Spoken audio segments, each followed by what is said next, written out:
Praise the Lord, जय मसीह की। आप सभी को प्रभु यीशु मसीह के नाम से मैं स्वागत करता हूं। आप सभी का स्वागत है हमारे लाइव प्रोग्राम सच्चाई का सामना, जहां पर हम सच्चाई को देखते हैं और झूठ का खुलासा करते हैं और बाइबल के वचनों को गहराई से जांचते हैं। तो आप सभी को मैं एक बार फिर से बधाई देना चाहूंगा प्रभु यीशु मसीह के नाम से कि आपने हमारे लिए प्रार्थना की और काफी समय से आप हमारे इस प्रोग्राम के लिए इंतजार कर रहे थे। तो आज वो समय आ गया है कि आपके साथ मिलकर जो हमारा टॉपिक चल रहा है सीरियस, उस टॉपिक को हम शुरुआत करेंगे। तो चलिए इस प्रोग्राम को एक प्रार्थना के साथ शुरू करते हैं।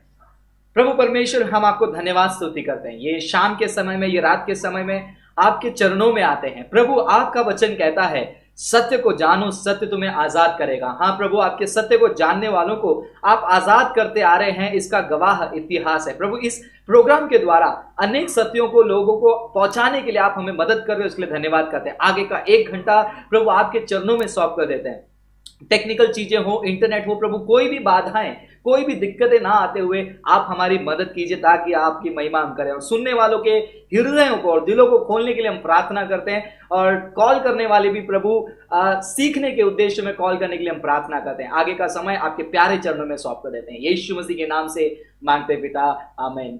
तो चलिए दोस्तों, इस कार्यक्रम को हम शुरू करते हैं और इसका फॉर्मेट आप जानते हैं। पिछले 9 एपिसोड में हम बहुत ही रोमांचक सीरीज को डिस्कस करते आ रहे हैं, यीशु मसीह का सूली पर चढ़ना, जिसे हम बाइबल के आधार पर, इतिहास के आधार पर हम जांचते आ रहे हैं। और काफी सारी चीजें हमने बाइबल से देखी, किस प्रकार यीशु मसीह ने भविष्यवाणी को पूरा किया, इतिहास क्या कहता है। आज एक स्पेशल एपिसोड रहेगा क्योंकि हम कुरान की तरफ आए हैं। तो टॉपिक में जाने से पहले सबसे पहले हम स्वागत करना चाहेंगे प्रोफेसर पीटर अकबर का। प्रोफेसर पीटर अकबर हमारे साथ मौजूद हैं और विशेष तौर पर हम सभी को धन्यवाद कहना चाहेंगे, जो मुश्किल के घड़ी में भी आप हमारे लिए प्रार्थना करते हैं, याद करते हैं। इसके लिए हम आपको धन्यवाद करना चाहेंगे अपने तहे दिल से। तो चलिए समय बर्बाद किए बिना वापस से एक बार मैं भाइयों से रिक्वेस्ट करूंगा, बहनों से रिक्वेस्ट करूंगा, कमेंट्स में लड़ाई मत कीजिए। कमेंट्स में आप आपस में बातें मत कीजिए, प्रोग्राम पे ध्यान दीजिए। चलिए इस प्रोग्राम को हम शुरू करते हैं। Professor Peter Akbar, once again thank you for joining us. और प्रभु महान है, आप हमारे बीच में आज भी मौजूद हैं। और मैं आशा करता हूं जिस तरीके से आप रोमांचक तौर पर आपने हमें बाइबल के तौर पर यह साबित किया कि यीशु मसीह सूली पर चढ़ाए गए थे, और इतिहास में आज कुरान से आप लेकर आएंगे। और बाय द वे, आप जानते हैं कि प्रोफेसर पीटर अकबर मुस्लिम बैकग्राउंड से हैं, तो बचपन से उन्होंने यही सीखा होगा कि ईसा अलैहिस्सलाम जो कहते हैं, ईसा मसीह को कुरानिक नजरिए से कैसा देखा जाता है। सो प्रोफेसर, आगे का समय आपके पास, आप प्लीज हमें एक्सप्लेन कीजिए कि कुरान क्या कहता है क्रूसिफिक्शन के बारे में। जैसे कि हमने पिछले एपिसोड्स में देखा है कि सूली के विषय में हमने काफी सारे बातों को सुना है। मैं ब्रीफली बताऊंगा कि हमने क्या देखा है। हमने पिछले एपिसोड्स में यह देखा है कि यीशु मसीह सूली पर जाने की जो बात है, वो पहले से, मतलब बाइबल में काफी सारे भविष्यवक्ताओं ने इस बात के बारे में, जो यीशु मसीह को सूली पर चढ़ाने वाली बात के विषय में काफी सारी भविष्यवाणियों को बताया गया है। हमने 1500 साल, 1000 साल, 900 साल, 700 साल, 500 और 400 साल, इस दरमियान यीशु मसीह के पहले नबियों ने इसके बारे में पेशन गोई, मतलब प्रोफेसीज किए हैं कि मसीहा आएगा और वो क्रूस पर चढ़ाया जाएगा और उसकी मौत ऐसी होएगी। और यीशु मसीह खुद अपने मौत के बारे में उन्होंने काफी बार बताया, चेलों से और लोगों से भी बताया कि वो यरूशलेम में जाएंगे और उनके साथ में ऐसा ऐसा होगा और वो तीसरे दिन जिंदा उठेंगे। फिर हमने यीशु मसीह की गवाही के बाद में हमने इतिहास से, या चेले जो है वो यीशु मसीह के सूली पर चढ़ाए जाने के वक्त जो गवाह थे, उनकी गवाही को भी हमने सुना है। फिर बाद में हमने इतिहास से जो गैर ईसाई है, जो ईसाइयत से ना उनका कोई लेना देना है, उन लोगों से भी हमने बयान सुना है कि यीशु मसीह के सूली पर चढ़ाए जाने के बारे में उन्होंने क्या क्या कहा। इन सारे चीजों को, सारे गवाहों को हम जब देखते हैं, एक बात हमको साफ साफ नजर आता है, और इस बात की पुष्टि इन सब गवाहों देते हैं कि यीशु मसीह इस दुनिया में आए, और उनका सूली पर जाना हुआ और तीसरे दिन जिंदा उठना हुआ है।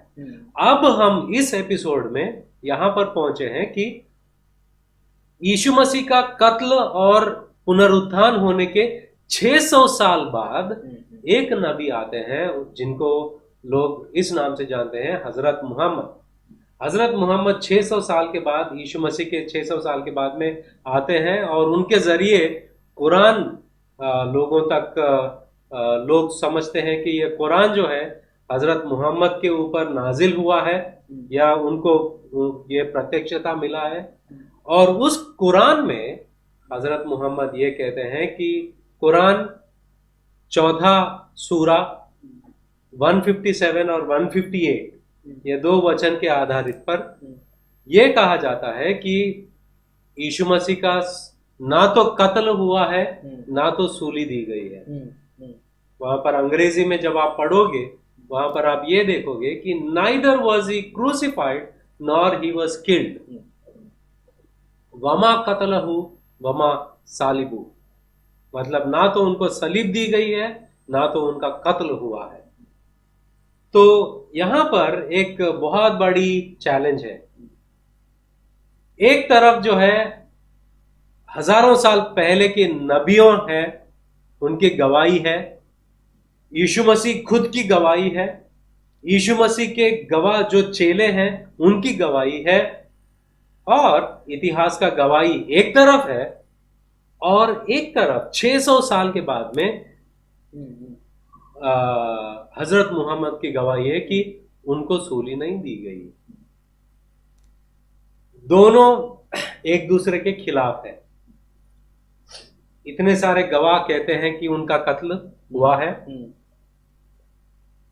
और आगे से 600 साल के बाद में हजरत मोहम्मद कहते हैं कि उनका कत्ल नहीं हुआ। कौन सा सच है? टाइम गैप भी इतना बड़ा है।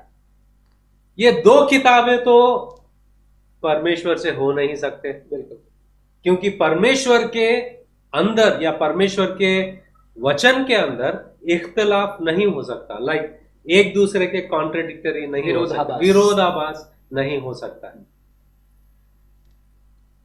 सो कोई तो इसमें सच है और दूसरा झूठ है। या तो मुहम्मद सच है और बाइबल झूठा, या तो बाइबल झूठा है या मुहम्मद। तो अब हम देखेंगे कि क्या सच है क्या झूठ है। जैसे कि हमने देखा है इतने सारे नबियों ने यीशु मसीह के बारे में बताया है, यीशु मसीह खुद अपने सलीब के बारे में बताते हैं, चेले भी बताते हैं जो गवाह थे, चश्मदीद गवाह थे, और उस वक्त के जमाने के जो हमारे पास जितने सारे एविडेंसेस हैं, हिस्ट्री, वो भी कहते हैं कि यीशु मसीह का सूली हुआ और तीसरे दिन जिंदा उठे हैं। अब आप क्या सोचते हैं इसके बारे में? हजरत मोहम्मद वो कहते हैं कि, या सारे इस्लामिक कौम ये कहते हैं कि यीशु मसीह का सूली पर जाना नहीं हुआ है।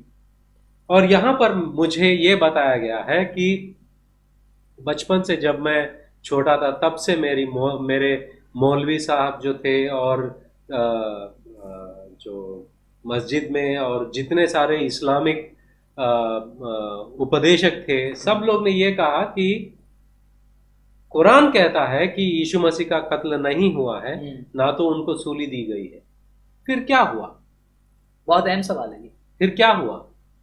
अगर यीशु मसीह को क्रूस पर चढ़ाया नहीं गया तो फिर क्या हुआ? जैसे कि मैंने सूरा अल निसा जो 14 सूरा है वहां पर 157 158 का कोटेशन मैंने दिया है। मैं आपको हिंदी में पढ़ के सुनाऊंगा। कुरान 4 सूरा 157 158 वो ये कहता है कि और उनके इस कथन के कारण, उनके यहाँ पर उनके बारे में जो जिनके बारे में बात किया जा रहा है वो यहूदी ने कथा सुनाई या उन्होंने कहा है, और उनके इस कथन के कारण कि हमने मरियम के बेटे ईसा मसीहा अल्लाह के रसूल को कत्ल कर डाला। हालांकि ना तो उन्होंने उनका कत्ल किया और ना उसे सूली पर चढ़ाया, बल्कि मामला उनके लिए संदिग्ध हो गया और जो लोग इसमें विभेद कर रहे हैं, निश्चय ही वे इस मामले में संदेह में थे। अटकल पर चलने के अतिरिक्त उनके पास कोई ज्ञान न था। निश्चय ही उन्होंने उसे, यीशु को कत्ल नहीं किया, बल्कि उसे अल्लाह ने अपने ओर उठा लिया। और अल्लाह अत्यंत प्रभुत्वशाली तत्वदर्शी है। मतलब यहाँ इन वचनों के आधारित पर मुसलमान कहते हैं कि अल्लाह ने यीशु मसीह को अपने ऊपर उठा लिया है, और इन्हीं दो वचन के आधारित पर मुसलमान ये कहते हैं कि किसी और को सलीब पर चढ़ाया गया है। और वो जो कोई भी है, अल्लाह ने उनका चेहरे को बदल दिया। उनका चेहरा जो है वो यीशु मसीह के चेहरे के माफिक अल्लाह ने बदल दिया है। और लोग जो यीशु मसीह को अरेस्ट करने आए थे, उन्होंने सोचा कि यही यीशु मसीह है और उसको पकड़ के लेकर गए और सूली पर चढ़ाए गए। मगर हालांकि जो सच्चे यीशु मसीह थे, उनको अल्लाह ने अपने ओर ले लिया। यहाँ पर आपको थोड़ा समझना जरूरी है, यीशु मसीह को अल्लाह ने उठा लिया है और अल्लाह ने किसी और के चेहरे को यीशु मसीह के स्वरूप में बदल दिया है और लोगों ने उसको सूली पर चढ़ाया है। ये मुसलमानों का मानना है। तकरीबन 70 या 80% मुसलमान यही बात को मानते हैं कि यीशु मसीह का कत्ल नहीं हुआ, किसी और का कत्ल हुआ है सलीब पर। तो ये बात जब हम देखते हैं, हमको सोचने में मजबूर करता है कि क्या हुआ उस वक्त। क्या वाकई में यीशु मसीह का सूली पर जाना नहीं हुआ, किसी और का कत्ल हुआ है? यहां पर थोड़ा हम एनालिसिस करते हैं, लॉजिकल एनालिसिस। और आगे बढ़ने से पहले प्रोफेसर, मैं मतलब ये बात को थोड़ा सा मैं एम्फसाइज करना चाहूंगा दर्शकों के लिए, क्योंकि ये एक बुनियादी मुद्दा है। यदि ये सच निकला तो हम जो कह रहे हैं वो सच हो जाएगा, इस्लाम गलत हो जाएगा। अगर इस्लाम जो कह रहे हैं वो सच निकला तो क्रिश्चियनिटी गलत हो जाएगा। सो लॉ ऑफ कॉन्ट्रडिक्शन के हिसाब से हम दोनों को साथ में लेकर नहीं चलते हैं। एक तो सच होगा ही होगा, और दोनों को जोड़कर, ठीक है चलो, हाँ दोनों को जोड़ने वाला भी कुछ थियरी, अगर आई थिंक आप आगे डिस्कस करो, ठीक है? तो सॉरी, कंटिन्यू कीजिए। पहली बात ये जो है कि we are clearly in contradiction. मतलब यहां पर विरोधाभास पक्की तौर पर यहां पर दिखाई देता है। ईसाई लोग, उनकी पूरी जो कौम की बुनियाद है यीशु मसीह का मरना और तीसरे दिन जिंदा उठना। और मुसलमान कहते हैं कि यीशु मसीह का ना तो कत्ल हुआ है ना पुनरुत्थान हुआ है, यीशु मसीह को वैसे ही अल्लाह ने उठा लिए है। तो क्लियर कॉन्ट्रडिक्शन है। तो अगर इस्लाम सही है तो ईसाइयत गलत, अगर ईसाइयत सही है तो इस्लाम गलत। यहां पर कोई दूसरा ऑल्टरनेटिव ऑप्शन नहीं है। तो हम देखते हैं कि इस्लाम का जो दावा है कि यीशु मसीह का सूली पर चढ़ना नहीं हुआ, किसी और को सूली पर चढ़ाया गया है।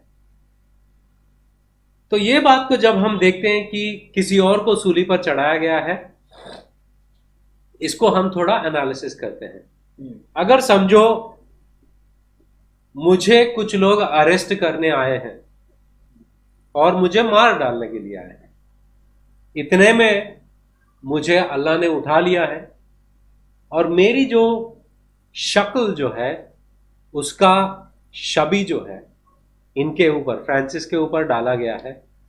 और फ्रांसिस को उन लोग ने पकड़ लिया और पकड़ने के बाद में, अरेस्ट करने के बाद में इनको घसीट कर लेके जा रहे हैं सलीब पर चढ़ाने के लिए।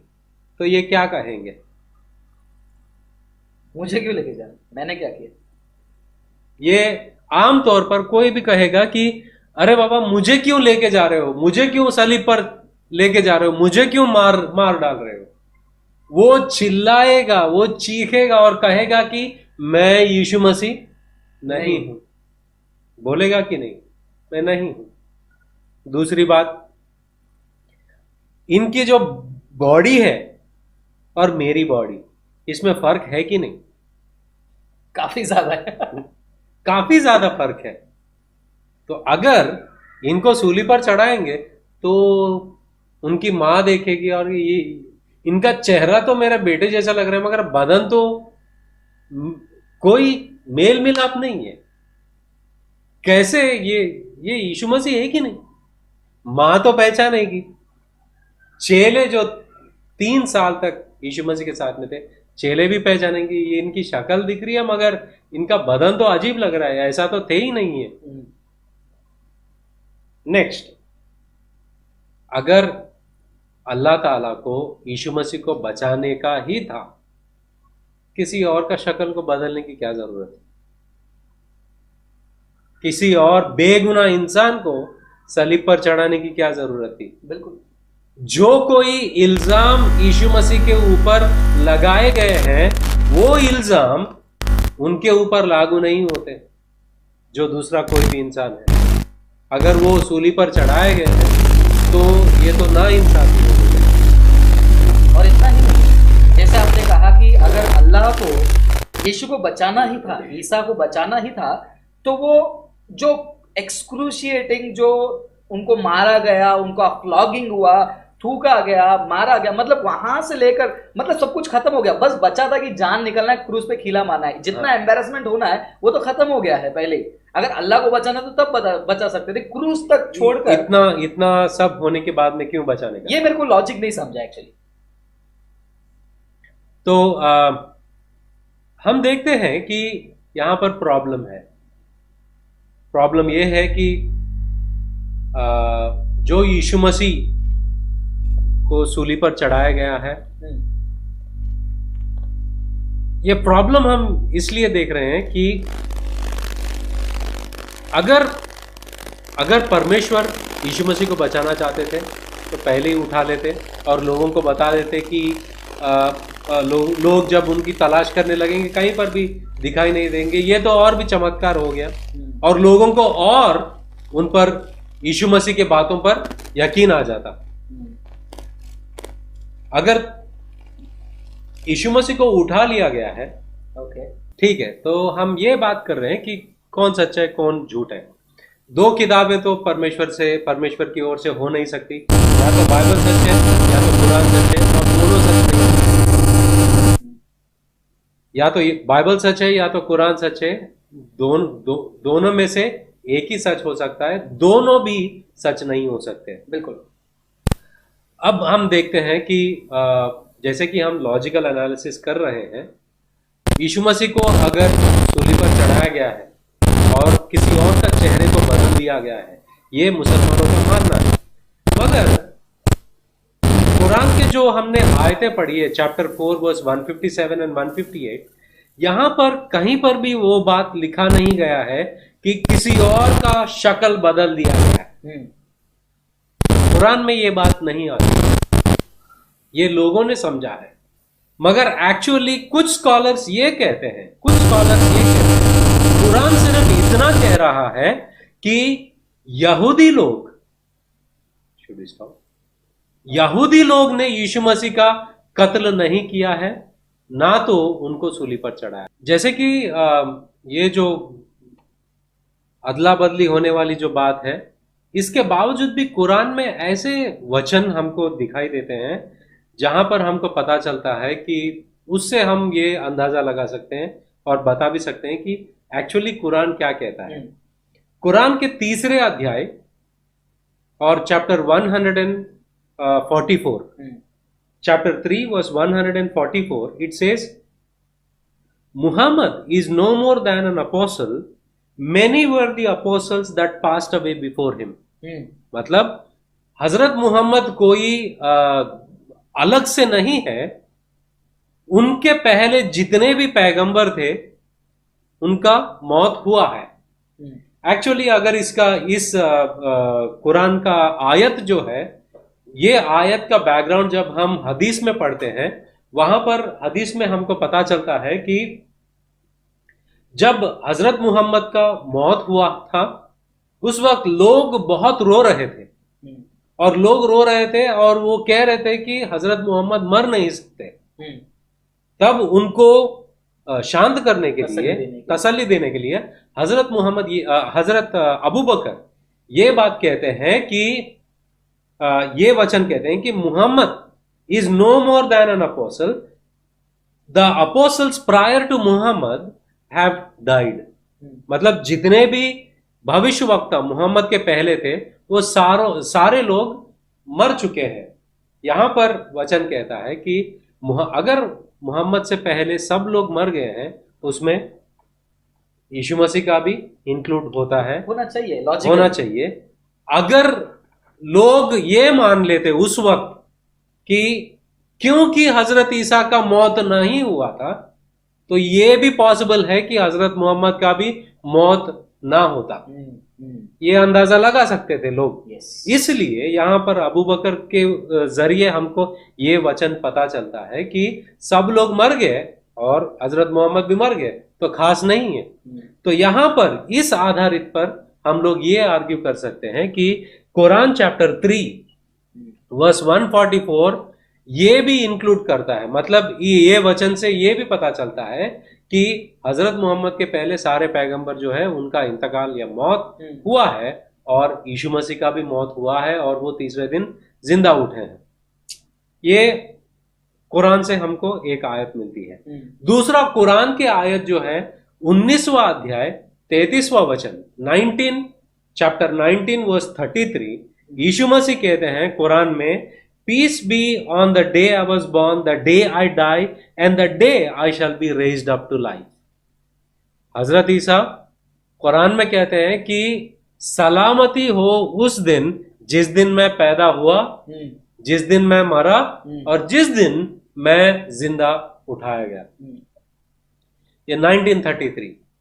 तो यहां पर यीशु मसीह साफ साफ कहते हैं कि उनका पैदा होना के बारे में और मरने के बारे में और तीसरा दिन जिंदा उठने के बारे में। कुछ लोग मुसलमान कहते हैं कि नहीं नहीं नहीं नहीं नहीं, ये वचन जो कहता है यीशु मसीह जो है वो दोबारा आएंगे, यीशु मसीह जो है वो दोबारा आएंगे, तब उनका मौत होगा और तब वो उठा लिए जाएंगे। ये उस वक्त के बारे में बात किया गया है। मगर इसमें प्रॉब्लम है, इंटरप्रिटेशन में प्रॉब्लम है। प्रॉब्लम क्या है? क्या दोबारा जब यीशु मसीह आएंगे क्या वो पैदा होएंगे कि ऐसे ही आसमान से आएंगे? क्योंकि ये वचन में लिखा है कि peace be on the day I was born, हो गया, वो पैदा होएंगे। तो क्या दोबारा यीशु मसीह पैदा होएंगे कि ऐसे ही आएंगे? अगर ऐसे ही आएंगे, एग्जैक्टली अगर ऐसे ही आएंगे वो, तो फिर ये वचन में वो बात नहीं लिखा। और ऐसे आएंगे तो वो क्रिश्चियन थियोलॉजी को प्रूव करता है, प्रूव करते हैं। अगर वो आसमान से बादलों से आने वाले हैं, बाइबल भी वो कहता है कि वो बादलों से आने वाले हैं। Interesting. Number 1, the day I was born, the day I die, the day I shall be raised up alive. तो ये 3 जो सीक्वेंस है वो एक ही लाइफ के बारे में बात कर रहे हैं, दूसरे वाले नहीं। अगर ऐसा होता तो यीशु मसीह कुरान में साफ साफ कह देते कि अब मैं जा रहा हूं, या पहली बार मैं उठा लिया जाऊंगा, दूसरी बार मैं आसमान से आऊंगा, तब मेरी मौत होगी और तब मुझे उठा लिया जाएगा। ये साफ बात, दो बात एक्स्ट्रा हो जाएंगे, इसमें क्या प्रॉब्लम? यीशु मसीह कह देते, प्रॉब्लम सॉल्व हो जाता। बिल्कुल। मुसलमान लोग भी यही एक्सपेक्ट करते हैं ना कि show me one verse in the entire Bible where Jesus said I am God. साफ साफ, I'll become a Christian. हम भी यही पूछते, साफ साफ, सेम स्टैंडर्ड, सेम क्राइटेरिया। यीशु मसीह कुरान में कह देते कि मैं दोबारा आता और तब मेरी मौत होती, तीसरे दिन जिंदा होता। दूसरा पॉइंट है, यही वचन को लेकर 15-16 वचन इससे पहले यही अल्फाज, यही जो वचन याहया के बारे में इस्तेमाल किया गया है।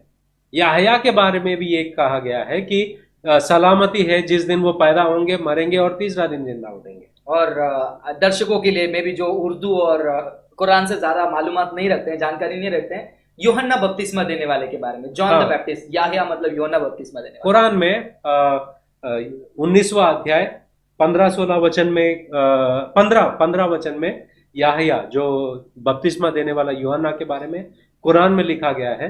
मगर कोई भी बपतिस्मा देने वाला यूहन्ना का मौत फ्यूचर में बदलता नहीं। क्या फ्यूचर में पोस्टपोन करते हो? नहीं। फिर यीशु मसीह के बारे में जब आप बात करने के लिए आओगे तो फ्यूचर में क्यों बदल रहे हैं? सो कंसिस्टेंसी तो इंटरप्रिटेशन में मतलब जवाब देने वाली या तर्जुमा करने वाली जो क्राइटेरिया मुसलमान इस्तेमाल कर रहे हैं वो गलत है। गलत। डबल स्टैंडर्ड भी कह सकते हैं, एक चीज के लिए एक तरीका और जब दूसरी बात आई चेंज कर देते। हाँ, तो यहां पर हम देखते हैं कि यहां पर एक प्रॉब्लम हम देखते हैं कि इंटरप्रिटेशन में मुसलमानों के यहाँ पर प्रॉब्लम है। यहाँ पर क्लियरली यीशु मसीह कहते हैं कि सलामती हो उस दिन जिस दिन मैं पैदा होऊंगा और जिस दिन मैं मरूंगा और जिस दिन मैं जिंदा उठा लिया जाऊंगा। अब्दुल्ला यूसुफ अली जाने माने कुरान को अंग्रेजी में तर्जुमा करने वाले और कुरान की जो कमेंट्री भी उन्होंने लिखा है। उनके फुटनोट में लिखते हैं इस आयत पर 19वां अध्याय 33वां वचन में वहां पर वो कहते हैं कि those who believe that he never died, those people who believe मतलब जो लोग सोचते हैं या मानते हैं कि यीशु मसीह कभी मरे नहीं, उन लोगों को इस वचन पर ध्यान देना बहुत जरूरी है, क्योंकि यह वचन कहता है कि वो मरेंगे और तीसरा दिन जिंदा उठेंगे। कौन कह रहे हैं? Islamic scholar. और मैं ऐसे स्कॉलर के लिए मेरे दिल पे रिस्पेक्ट आ जाता है जो ऑनेस्टली बातों को रखते हैं। हाँ, तो यहां पर हमको क्लियरली दिखाई देता है। नेक्स्ट हम लोग देखते हैं कि कुरान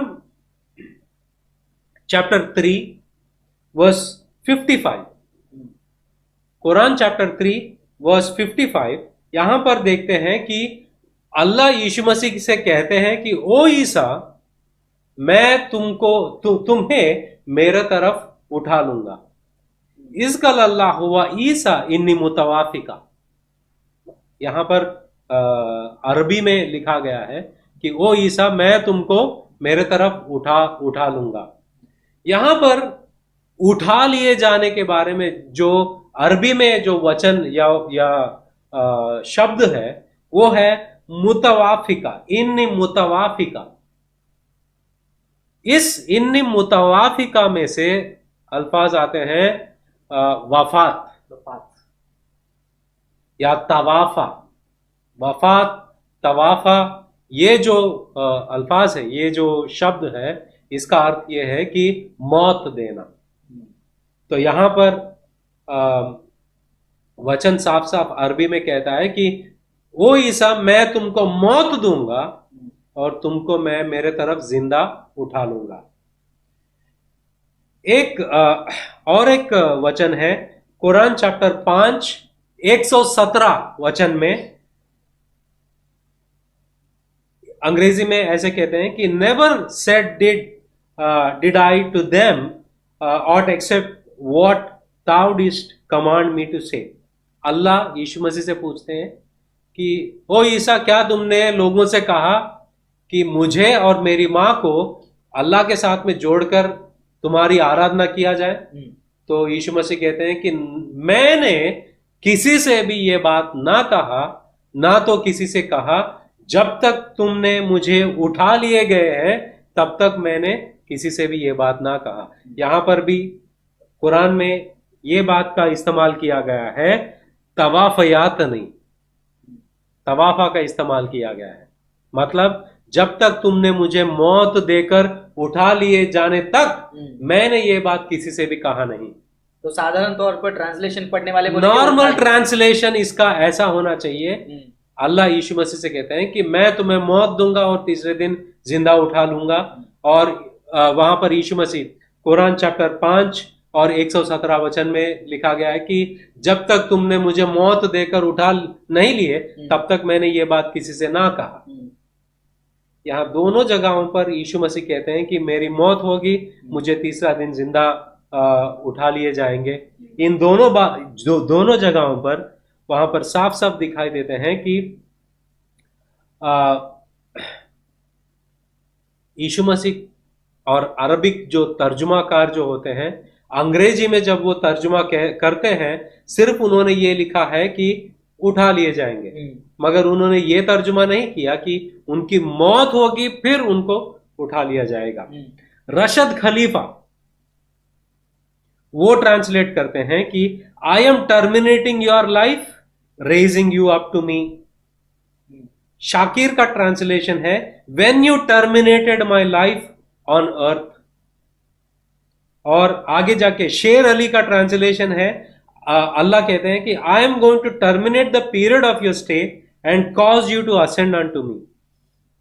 और काफी जगहों पर हम ये देखते हैं कि टर्मिनेशन ऑफ पीरियड ये होता है कि उनको उनका जीवन का अंत कर देना। मौलाना वाहिदुद्दीन खान उनके अंग्रेजी के तर्जुमा में ये दोनों वचनों के जगह पर उन्होंने साफ साफ ट्रांसलेशन किया कि ओ ईसा मैं तुम्हें मौत दूंगा, ओ Jesus I will cause you to die and raise you up to myself. और कुरान चैप्टर जो वचन में हमने पढ़ा, chapter 5 verse 117, till you cause me to die and raise you up to me. जब तक तुमने मुझे मौत देकर उठा लिए गए थे तब तक मैंने ये बात किसी से भी ना कहा। इन कुरान के आयतों पर और अरबी में जो लिखी गई है उसका जो तर्जुमा जब हम देखते हैं कि कुरान कहता है यीशु मसीह का मौत हुआ है और तीसरे दिन जिंदा उठा है। यस। और कुरानिक कमेंटेटर जो है, अगर हम देखते हैं तफसीर को जब हम देखते हैं कि जैसे कि इब्न हिशाम इनके तफसीरों में भी देखते हैं कि वो लोग यही मानते थे कि यीशु मसीह का कत्ल हुआ और तीसरे दिन जिंदा उठाया गया। फिर ये बात कहाँ से मिलती है हमको कि यीशु मसीह का सूली पर जाना नहीं हुआ है? तकरीबन 1000 साल 1000 से 80 एडी और 60 एडी उस वक्त कोर्दोबा में एक व्यक्ति थे जिनका नाम मुझे याद नहीं आ रहा है। वो बहुत ही मशहूर कमेंटेटर थे। अगर याद आया तो मैं बताऊंगा मैं ये बात कहां से आती है। तो उन्होंने कहा कि उस वक्त यहूदी और ईसाई लोगों में वाद विवाद होता था। कुछ लोग कहते थे कि उनका कत्ल नहीं हुआ है, मगर इन्होंने क्या किया कि अगर कुरान के हिसाब से देखूंगा तो मुझे बाइबल को पढ़ना है। अगर मैं बाइबल पढ़ूंगा वहां पर लिखा है कि यीशु मसीह का मौत हुआ है, मगर मुसलमानों का मानना है कि यीशु मसीह का मौत नहीं हुआ। कुरान की सुनूं या बाइबल की सुनूं? तो उन्होंने एक तरकीब सोचा है। उन्होंने ये इंट्रोड्यूस किया है कि ये बाइबल जो है ईसाई और यहूदी लोगों ने बदल दिया है। जो आज एक बहुत बड़ा दावा है कि आपका बाइबल बदल गया। बाइबल बदल गया। पहले कभी किसी ने 1000 साल तक किसी ने ये इल्जाम ईसाइयों पर लगाया नहीं था, मगर इनके वजह से इनके जो कहने के वजह से तब से ये मशहूर हुआ कि ईसाई और यहूदी लोग ने अपना जो बाइबल है करप्ट कर दिया है। तब से लोग बोलने लगे कि ये बदल दिया गया है। Yes, so great. काफी रोमांचक शो चालू है और हम जानते हैं कि आप बेसब्री से इंतजार कर रहे हैं हमें कॉल करने के लिए। और प्रोफेसर, हम अंत तक पहुंचे हैं या फिर कुछ और भी शेयर करना है? वैसे बहुत कुछ है शेयर करने के लिए। तो आई थिंक हम इसको पुश करेंगे नेक्स्ट एपिसोड के लिए। अगर आप कहें तो। हाँ, अगर हम कुछ पॉइंट्स मैं और भी शेयर करना चाहूंगा। ब्रेक अगर ले रहे हैं तो ब्रेक के बाद में, अगर कॉल्स नहीं आ रहे हैं तो ठीक है, कॉल्स नहीं आ रहे तो हम लेंगे। और फिलहाल जैसे प्रोफेसर ने एक मुख्य बात कहा था, मैं एक छोटा सा पॉइंट ऐड करना चाहता हूँ। इनफैक्ट शबीर अली का भी जब मैं डिबेट देखता हूं, वो भी इन बातों को मानते हैं कि उन्हें कुरान के पॉइंट ऑफ व्यू से ही स्टार्ट करना पड़ता है और इस प्री सपोजिशन को पहले सवाल करना पड़ेगा। क्योंकि अगर मैं सोच लूं कि जो मैं मान रहा हूं वो सही है और उसी आधार पर मैं अगर रिसर्च करने जाऊं तो जो मैं ढूंढना चाहूंगा मैं वो ढूंढ के निकालूंगा, ये बात। और इतना ही नहीं, अगर ये बात सच निकली कि अल्लाह ने यीशु मसीह को ऐसा दिखाया, आप हमारे यूट्यूब चैनल में देख सकते हो, सूरा 157 के ऊपर एक वीडियो भी है, अल्लाह ने ऐसा क्यों किया। वो अल्लाह को भी जो है एक गलत रोशनी में डाल देता है, अल्लाह को जो है एक धोखेबाज के रूप में दिखाता है। हाँ, वही मुझे शेयर करना था। तो चलिए, मैं आपको डिस्टर्ब नहीं करूंगा वो शेयर करने से। एक ब्रेक लेकर आते हैं हम लोग। हाँ। और उसके बाद थोड़ा सा मैं चाहूंगा कि आप उसको टच कीजिए। ये यहाँ पर मुझे और भी स्ट्रेस करना है कि अगर हम लोग ये थियरी लेकर चलते हैं तो क्या सवाल उठ सकते हैं। और मुसलमानों के लिए भी बहुत खतरनाक है अगर आप इस थियरी को लेकर जाते हो, आप अपने ईमान पे सवाल खड़ा करते हो। हाँ, वो हम लोग स्ट्रेस करेंगे ब्रेक के बाद। प्रोफेसर, वो जो इंपॉर्टेंट टॉपिक मैं सुनना चाहता हूं कि मुसलमानों के दावा के वजह से वो अपने अल्लाह को कैसे एक वकील जो है गुनहगार को खड़ा कर देता है, वैसा खड़े करने वाली स्थिति में लेकर आता है, वो कैसे? अभी मैं यहाँ पर एक इस बात को बताना चाहूंगा कि समझो अल्लाह ने किसी और का शक्ल को बदल दिया है और उस इंसान को सलीब पर चढ़ाया गया है। चेलों को पता नहीं था कि वो यीशु मसीह नहीं है। यीशु मसीह के माता को नहीं मालूम था कि वो मेरा बेटा नहीं है।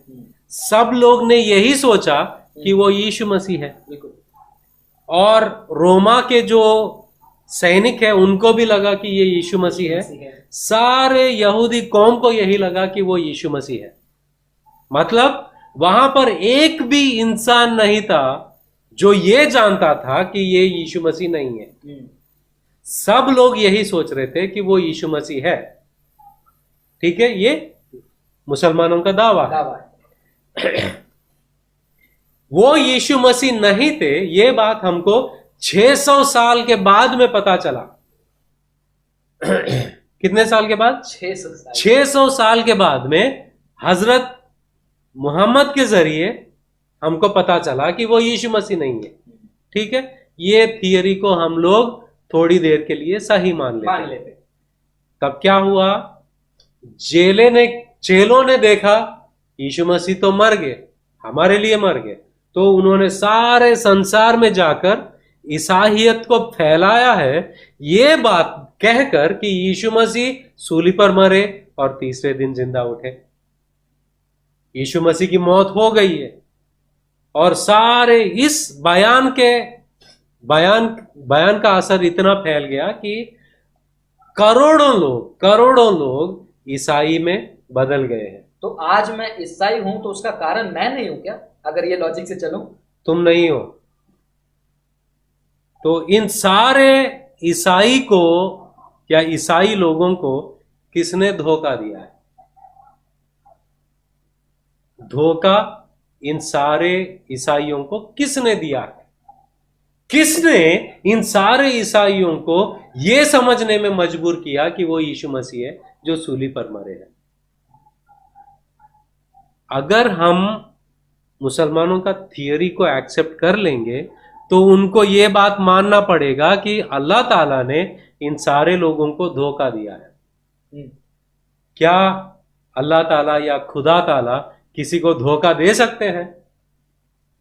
ये मैं आपके ऊपर छोड़ूंगा, आप फैसला कीजिए कि क्या अल्लाह ताला ने ईसाइयों को धोखा दिया है। सिर्फ 600 साल के बाद में कोई और नबी आते हैं और कहते हैं कि वो यीशु मसीह नहीं था। जैसे कि महात्मा गांधी का मर्डर हुआ था, किसी ने महात्मा गांधी को गोली से मार डाला और समझो 60-70 साल के बाद में कोई आएगा और कहेगा कि अरे वो गांधी जी जो है उनका मौत नहीं हुआ, वो उनको उठा लिया गया, किसी और का मौत हुआ है वहां पर। गांधी जी जैसे दिख रहे थे। लोग उस इंसान पर हंसेंगे कि तूने उस जमाने में पैदा भी नहीं हुआ, तुझे क्या पता उस वक्त क्या हुआ है। वैसे ही हजरत मोहम्मद जो है वो चश्मदीद गवाह नहीं थे, वो उस यीशु मसीह के जमाने में पैदा नहीं हुए थे, 600 साल के बाद में आए। और हजरत मोहम्मद ना इस्राएली के कौम से जुड़े हुए, वो अरेबिया में पैदा हुए, इनका उनका कोई रिश्ता ही नहीं। और हजरत मोहम्मद का जो गवाही है वो इतिहास सारे नबी और यीशु मसीह के गवाह के खिलाफ है। तो कौन सच है, आप ही फैसला कीजिए। और इस बात को मानने के लिए प्रोफेसर, सूरा 4 आयत नंबर 157 157 को मानने के लिए बाइबल के पुराने नियम की भविष्यवाणी, उसकी परिपूर्णता, यीशु मसीह की भविष्यवाणी, वो परिपूर्णता, जोसेफस, टैसिटस या फिर नीरो का लेटर या फिर जितने हिस्टोरिकल, मतलब पिछला 9 एपिसोड जो हम लोग आई थिंक 2 से 3 महीने से करते आ रहे हैं, वो सारे चीजों को साइड में फेंक कर, या टिपिकल हिंदी डायलॉग दिल पे पत्थर रखकर हमें इस बात को मानना पड़ेगा कि ये सच है। कोर्ट ऑफ लॉ में इसका रिएक्शन क्या होगा? एक्चुअली आप मुसलमान लोग क्या कह रहे हैं कुरान के आधारित पर कि तुम नबियों के पेशन गोई, नबियों के जो नबुवत जो थी, मतलब जो भविष्यवाणी थी, उसको हटा दो, निकाल दो, मानो मत। यीशु मसीह ने क्या कहा उसको भी मानो मत, इतिहास क्या कहता है उसको भी मानो मत। और यीशु मसीह के चेले जो चश्मदीद गवाह थे, इन सबको आप नकार दो और सिर्फ इसको मान लो। किसको? कुरान को। एक दो आयत, एक जो 2 आयत है उसको मान लो। मुझे कुरान को मानने में बहुत विश्वास की जरूरत है। बिल्कुल, बहुत ज्यादा अंधविश्वास की जरूरत है एक्चुअली। विश्वास नहीं, अंधविश्वास की जरूरत है कुरान की बातों को मानने के लिए। और इस बात के लिए आपको बुरा नहीं लगना चाहिए कि हम अंधविश्वास कह रहे हैं। बोलने का मतलब आप समझिए, अंधविश्वास मतलब मेरे सामने जो है बड़े बड़े पत्थर रखे हुए हैं और मैं कह रहा हूं कि मेरे सामने तो समतल भूमि है, इसे अंधविश्वास कहते हैं। कि आगे रहने वाले चीजों को मैंने आंख बंद कर लिया और बोल रहा हूं कि आगे तो समतल है, पूरा अंधेरा है, पत्थर नहीं है। तो ये एनालिसिस है कि अगर हम ये बात को मानते हैं कि वो यीशु मसीह नहीं कोई और है, तो ये खुद मुसलमानों के लिए या इस्लामिक थियोलॉजी के लिए एक सवाल उठा सकता है कि क्या परमेश्वर धोखा देता है, क्या परमेश्वर धोखा देने वाला है। और इस पॉइंट को मैं थोड़ा सा फाइनल सिग्नेचर डालकर फुल स्टॉप लगाने के लिए एक आयत बताना चाहूंगा। सूरा 3 आयत नंबर 54 जहां पर लिखा हुआ है, कुछ ऐसी बात लिखी हुई है, उस बात को और आपके बयानों को जोड़ने पर जो है कहीं ना कहीं सेंस बनता है। तो आपको निर्णय लेना, जैसे मैंने कहा सूरा 3 आयत नंबर 54 में क्या लिखा है, बट दे वर डिसेप्टिव, यानी कि यहूदी धोखा देने वाले थे, अल्लाह धोखा देता है और अल्लाह जो है सबसे बेहतरीन धोखा देने वाला है। वमा करू वमा करा अल्लाहु व अल्लाहु खैरुल अल माकरीना। और ये जो माकरीन, ये जो शब्द है वो धोखा देने के लिए इस्तेमाल किया जाता है। तो क्या अल्लाह के वजह से हम क्रिश्चियन हैं? तो आप हमें दोष मत लगाइए, आप अल्लाह को दोष लगाइए। क्रिश्चियनिटी बढ़ने का कारण कौन है? अल्लाह है, अगर आपके लॉजिक से चलते हैं। लेकिन हम आपको ये नहीं कहेंगे कि आप जो हम कह रहे हैं उन बातों को मानिए, आप इन बातों को सुन रहे हैं, आप निर्णय लीजिए। हाँ, जैसे कि फ्रांसिस भाई ने बताया कि वाह मकरू वाह मकरा, मकर का मतलब है डिसेप्शन या डिसीवर, धोखा देने वाला। तो यहाँ ये आयत में लिखा गया है कि वो लोग भी वाह मकरू, मतलब वो लोग भी डिसीव कर रहे थे, धोखा दे रहे थे। वाह मकरा, अल्लाह भी धोखा दे रहे थे। इन दोनों में धोखे देने में जो माबूद है, मतलब गालिब है, वो अल्लाह है। बहुत ही अनकंफर्टेबल पैसेज है और I think we come to the end, और हमारा शो का समय भी हो गया और हम 3 से 4 मिनट आगे चल रहे हैं।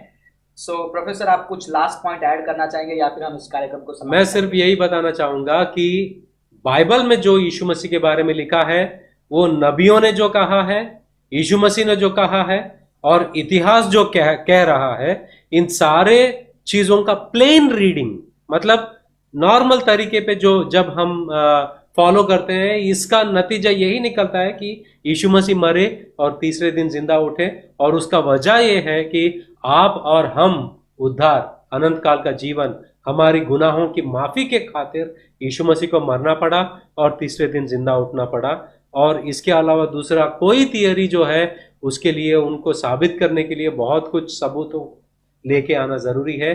कुरान जो कहता है, उसके सबूत के तौर पर, उसकी तरफदारी करने के लिए कोई सबूत हमारे लिए है नहीं। तो और बाइबल जो कहता है, उसकी तरफदारी करने के लिए नबियों का जो पेशन गोई, नबियों की जो नबूवत है और इतिहास है, उसके लिए वो बाइबल को सिद्ध करता है।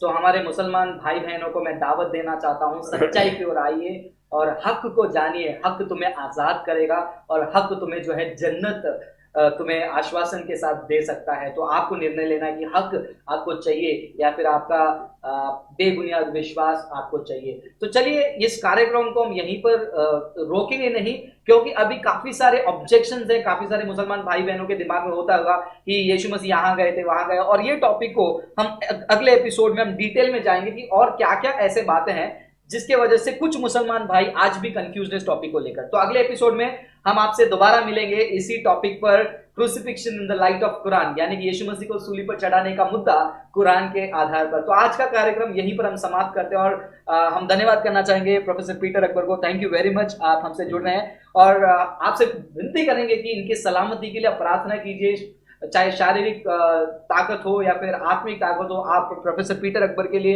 मेरे लिए, ग्लोरी अपॉलोजेटिक्स की एंटायर यूनिट के लिए आप प्रार्थना कीजिए। ये चैनल को आप ज्यादा से ज्यादा शेयर करना है। अगर अभी तक सब्सक्राइब नहीं किया तो कीजिए, इसमें कोई चार्ज नहीं लगता है। और हमारा जो दूसरा चैनल है जीए रीजनल, उसे भी आप सब्सक्राइब कीजिए, ताकि उसमें भी काफी सारे वीडियोस आने वाले हैं और अपलोड हो रहे हैं पास्टर मूनिश के द्वारा। काफी सारे अपडेट्स मिलेंगे आपको हमारे फेसबुक पेज में, तो फेसबुक पेज को भी लाइक कीजिए और लगातार हमें अपने प्रार्थना में याद रखिए। और चलिए, एक छोटा सा प्रार्थना के द्वारा इस प्रोग्राम को हम समाप्त करते हैं। प्रोफेसर पीटर अकबर, मैं चाहूंगा कि आप प्रार्थना के साथ समाप्त कीजिए। है प्यारे पिता परमेश्वर, जितने लोग इस प्रोग्राम को देख रहे हैं और देखेंगे आगे भी, उन सब को तू छू। और परमेश्वर, हम आपसे विनती करते हैं कि सारे दिलों को आप खोलिए और उनको एहसास दिलाइए कि जो भी वो सुन रहे हैं वो सच है। और परमेश्वर, हम चाहते हैं कि जो कोई इस वीडियो को देखेगा, इस सच्चाई को जानेगा, और परमेश्वर तेरी पवित्र आत्मा से उनको ये आश्वासन दिलाए कि यीशु मसीह उनके लिए मरे हैं और तीसरे दिन जिंदा उठे हैं। सारे दर्शकों के लिए मैं प्रार्थना करता हूं कि उनको ये बरकत मिले अनंत काल का जीवन का। यीशु मसीह के नाम से हम प्रार्थना करते हैं, आमीन आमीन। धन्यवाद दोस्तों, हमसे जुड़ने के लिए। प्रभु आप सभी को आशीष करे और ये हफ्ते भर प्रभु आपकी अगुवाई करे और आपकी मदद करे। आपको और आपके परिवार को प्रभु आशीष करे। Thank you very much. God bless you. Good night.